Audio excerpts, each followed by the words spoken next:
The house decoration of a person is a part of their persona. It is the visible part of their soul. Edith Wharton. So, I'm Ellie. Welcome to the channel. It's raining, so sorry for the background noise. Can't catch a break these days. Today we're doing the second sister. I did consider giving the second and third sisters new names because I'm not crazy about their names. But I get attached to things, so came the point to change the names, I couldn't do it. And this sister's name is Emmy. For context, Emmy is the cotton candy bubblegum sister, the light sister. And just like the first one, I'm doing a full body sketch on the one side and a portrait on the other side. But before we can get into the paint job, first the clamps. Color coordinated, of course. But before we can jump into that, we've got some unfinished business. And that's Zelda's portrait from last week, of course. Unfortunately, I went too dark and decided to make the very risky decision of experimenting with oil pastels because I had no other white supplies left. Will it work? I don't know. Let it reflect in the records that I have absolutely no clue what I'm doing.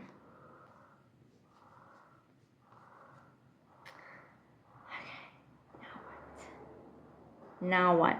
That's the question. Now what? Let's see how coloring pencil will take over that.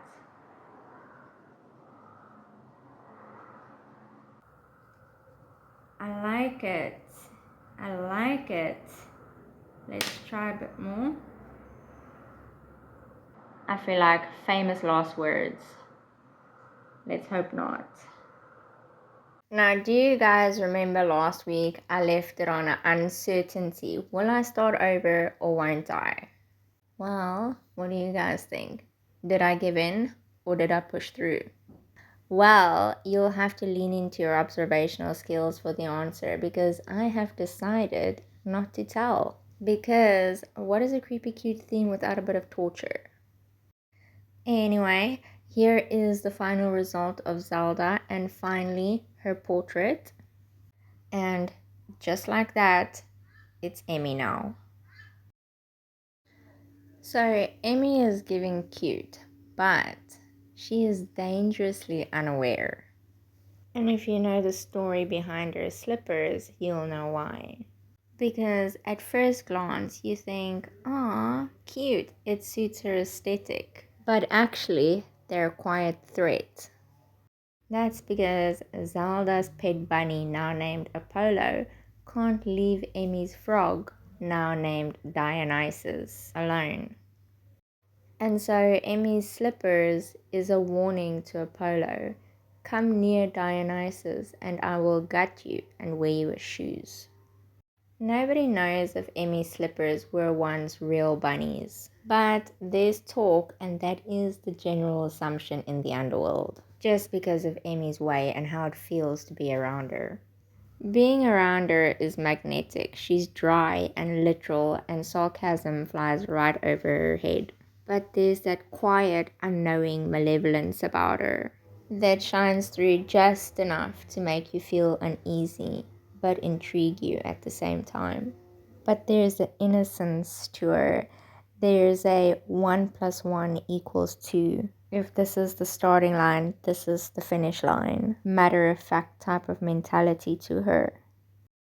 Very much Wednesday energy, but in candy floss colors and a touch of unawareness.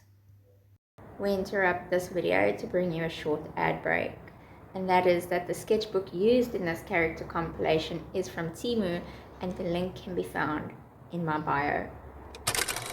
These sketchbooks come with a fabric cover, which is perfect for customization. And my favorite part, the ring binding. The paper is 160 GSM and slightly textured.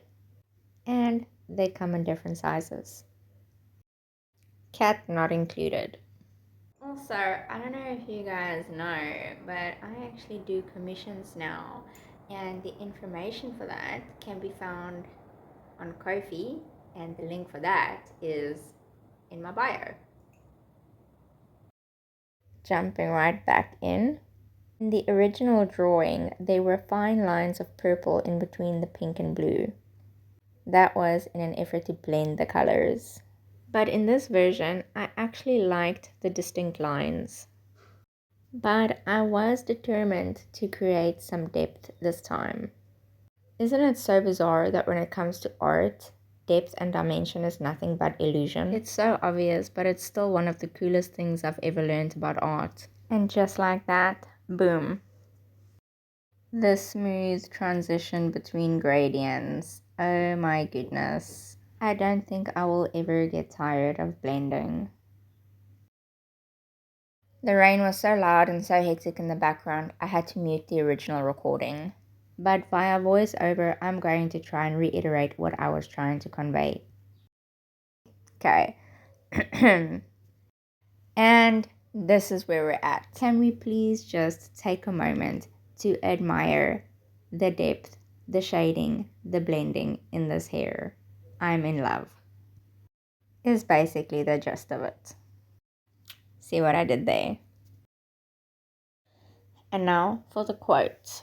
These words are not actually Edith Wharton's exact words. This specific phrasing, as well as variations thereof, have been incorrectly attributed to her for years. Unfortunately, only after I had already written it in ink did I decide to fact check it. But for Emmy, unfortunately, these words are eternal. And though not a direct quote of Edith Wharton, accurately reflect Emmy's inner world. Anyway, interestingly with Zelda, I like the full character drawing more. With Emmy, I like the portrait more than I like the full character drawing. Either way, I had a lot of fun exploring with the oil pastels, but more than anything, surprised to see how well it worked. White watercolor paint is notorious for not showing up, so I either always use white gouache or white coloring pencils, but I've run out of both. So what I ended up doing for the lighter parts is just putting down white oil pastel and then blending that out with the lightest gray that I have. What was surprising is that it didn't matter how much oil pastel I actually put down, I could keep adding and keep adding. It would be interesting to see where the limitation is, but I didn't find it in these drawings. More than that, I could still add coloring pencil on top of that to a point where the coloring pencil would show up, and graphite. Graphite is actually how I achieved the shading around her buns on the portrait side. I was very impressed, and I will definitely delve into this a bit more. I implore you to give it a go. Oil pastels with coloring pencils. I needed to get my highlights back on Zelda's hair, and that kind of started this whole exploration with the oil pastels, the white namely. Basically only used it on Zelda's hair in her drawing. For Emmy, the entire portrait is done with a combination of oil pastels and coloring pencils. And I say that because there's a noticeable difference that I really like. I skipped pages between the sisters because I was heavy-handed on the water when I was using the watercolor paint, and it created a kind of indented buckling on the other side. So I skipped pages because I was worried if I did it back to back it would somehow impact the drawings. But otherwise the paper held up really well. I'm really happy with how these drawings turned out, and I'm excited to explore more with oil pastels. And that's it for this video. Thank you so much for watching. If you liked it, please like it, subscribe, leave a comment, and come back next week to catch the next one.